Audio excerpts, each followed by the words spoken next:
मैं हूँ नईम मसूद और आज हम उस सानहा की बात करेंगे। वो कहते हैं ना जी, हादसे से बड़ा सानहा ये हुआ, लोग ठहरे नहीं हादसा देखकर।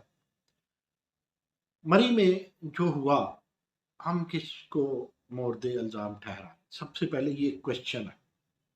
वो पेरेंट्स जिन्होंने सोचा नहीं, बच्चों को ले गए और ख़वातीन को ले गए और फंस गए।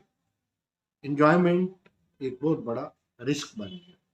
दूसरा सवाल ये पैदा होता है कि पीटें दिल को या रोएं जिगर को हम किसको? पंजाब गवर्नमेंट की बात करें, मरकजी हुकूमत की बात करें, वजारत जंगलात की बात करें या वजारत सियाहत की बात करें, डीसी रावलपिंडी की बात करें या हम बात करें एसी मरी की, हम किसकी बात करें? हम जो हमारा नेशनल डिजास्टर मैनेजमेंट अथॉरिटी है उसकी बात करें या जो प्रोविंस देखता है डिजास्टर को उसकी बात करें, बुजदार साहब की बात करें या उस बयान की बात करें जो हमारे बड़े प्यारे साबक सहाफ़ी और साबक पीपल्स पार्टी, साबक क्यू लीग, साबक मुशर्रफ लीग के फवाद चौधरी की बात करें। फवाद चौधरी बहुत खुश थे कि जनाब मरी में 1 लाख के करीब लोग आ गए, सियाहत को इतना फरोग मिला। सियाहत क्या होती है? सबसे पहले तो जरा आप सीखें जिनको काफिर कहते हैं, उन मुल्कों को देखें जहां पर एक चरिंद परिंद की इतनी कीमत है, इतनी वैल्यू है जितनी आपके यहाँ इंसानियत की नहीं है। हम मुसलमान भी हैं, लेकिन क्या हमने कभी सोचा कि हमने तब्दीली का नारा भी लगाया? हम शजरकारी कर रहे हैं, इंसान साजी कहाँ है? अगर इंसान साजी है या इंसानियत है तो उसके कहाँ है, उसकी वैल्यूज कहाँ है? देखिए, मुझे पता है ये नोहागरी का वक्त है, मरसिया गोई है। हमें हुकूमत पे इल्ज़ाम नहीं लगाना, क्योंकि हुकूमत को बचाने वाले या हुकूमत को प्यार, ये हुकूमत मेरी भी है, आपकी भी है, लेकिन रियासत की कुछ जिम्मेदारी है। वो बचाने वाले कहते हैं लोग क्यों गए? फवाद चौधरी कहते हैं घर में बर्फ जो है वो मसनूई बर्फबारी कर लेते। पहले फवाद चौधरी साहब कहते हैं कि जी जनाब, सियाहत को फरोग इस कदर मिल गया है कि 1 लाख गाड़ी दाखिल हो गई है। बात कर रहा था काफरों के मुल्कों की, जहां पे चरिंद परिंद का ख्याल रखा जाता है, वहां पे देखा जाता है यार ये एंडेंजर्ड स्पीशीज है, जानवर है, इनको किस तरह बचाना है। एंडेंजर्ड स्पीशीज प्लांट्स की है, इनको किस तरह बचाना है। फिर एक्सटिंग जो नापेद होने वाली स्पीशीज है, इनको किस तरह बचाना है, पौधों की स्पीशीज को। फाना फ्लोरा पे ख्याल जंगलात वालों का होता है, और फरोग का सियाहत की बात है। हम क्यों झूठ बोलते हैं अपने आप से, अपनी औलाद से, अपने मुस्तकबिल से, अपने खुदा से? क्यों झूठ बोलते हैं अपने वोटर से? यार, जो करोड़ों वोट आपको देते हैं वो ये समझते हैं कि आज के जदीद दौर में वोट देना ऐसा ही है जैसे किसी के हाथ पे बैत कर लेना।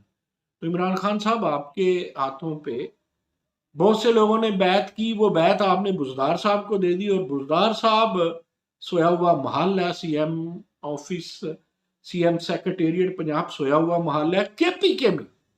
गुलियात का अभी भी बुरा हाल है ना जी। वो आप जीगा गली से आप खैरा गली जाए, आप नथिया गली जाए, आप घोड़ा गली जाए, तो जो हाल है वहां, तो आप लोगों की हुकूमत को भी 9 साल हो। अच्छा, मेरे वो दोस्त जिन्होंने गालियां देनी है पीटीआई के, मेहरबानी फरमाए वो मेरी बात को सुन लें। उनका कसूर नहीं है, चले मान लेते। वजारत जंगलात, वजारत सहाफत, वजारत नौजवानाने अमूर, फॉरेस्ट्री की मिनिस्ट्री, ये सारी पहले भी एग्जिस्ट करती है, मरकजी लेवल पे भी और निचले लेवल पे भी।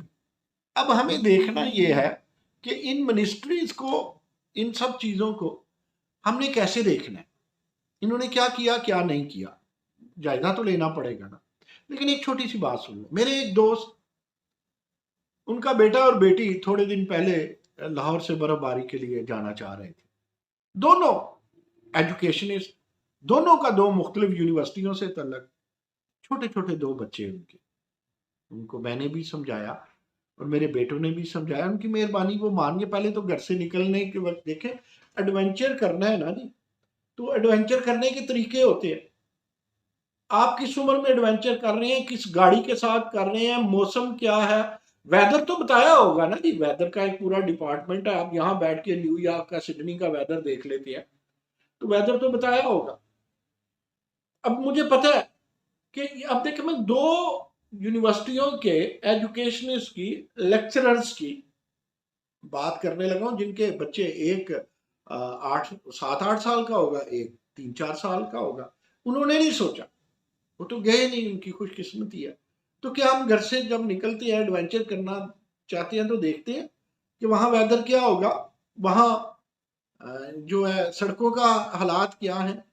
सड़कों का आलम यह है कि जी मुस्तकबिल में ट्रांसपोर्ट हमारा सबसे, एक तो एजुकेशन मसला है ना जी, जिसकी वजह से हम बाहर नहीं निकलते। ट्रांसपोर्ट हमारा सबसे बड़ा मसला होगा। फिर मैं यहाँ एक बात करता हूँ, मैं यूनिवर्सिटियों की बात किए बगैर रह नहीं सकता।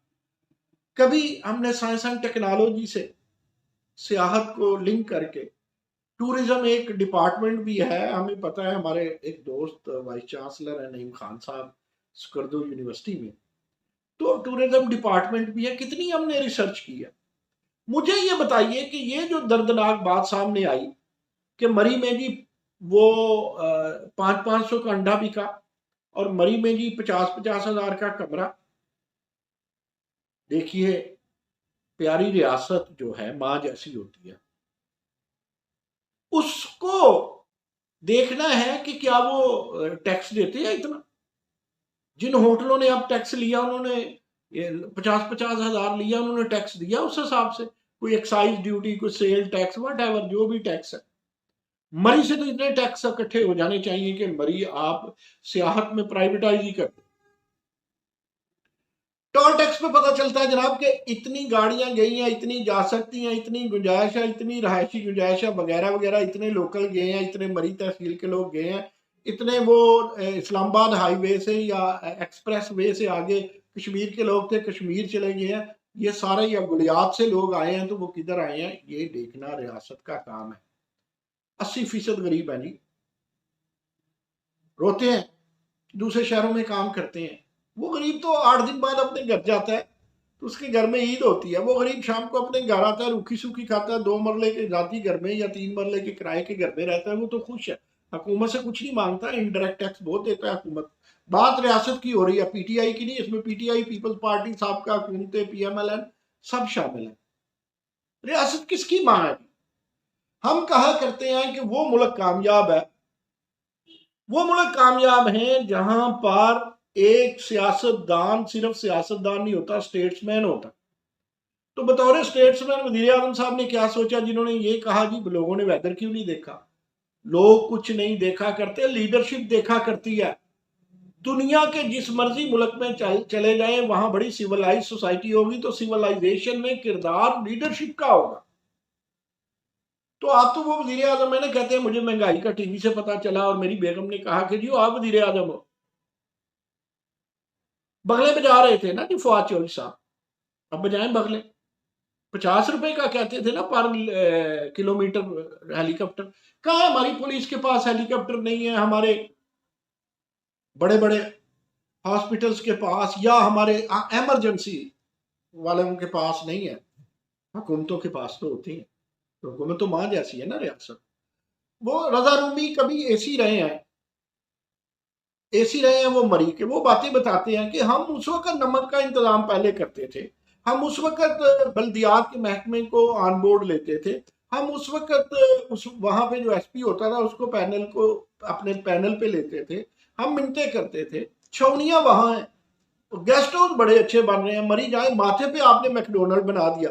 सुना है मैकडोनल्ड वालों ने बड़ी, मैंने सोशल मीडिया पे देखा, लोगों को मुफ्त खाना दिया, लोगों को बैठने दिया, लोगों को हीटर दिए। तो हमारे मरी वाले दोस्तों ने क्या दिया? राजा अशफाक सरवर पीएमएलएन का बड़ा नाम था, पीएमएलएन का वो आप देखिए हल्का नंबर 1 मरी से शुरू होता है। उसके बाद अब तो पीटीआई है, वहां पे वजीर आजम साहब शाह खान अब्बासी रहे हैं। बिल्डिंग डिपार्टमेंट, ज़राअत डिपार्टमेंट, फॉरेस्ट्री डिपार्टमेंट, फिर उसके अलावा जी सियाहत की वजारत, इन सब ने आज तक क्या किया? किस यूनिवर्सिटी, बात चली थी यूनिवर्सिटी, किस यूनिवर्सिटी ने रिसर्च करके ली है?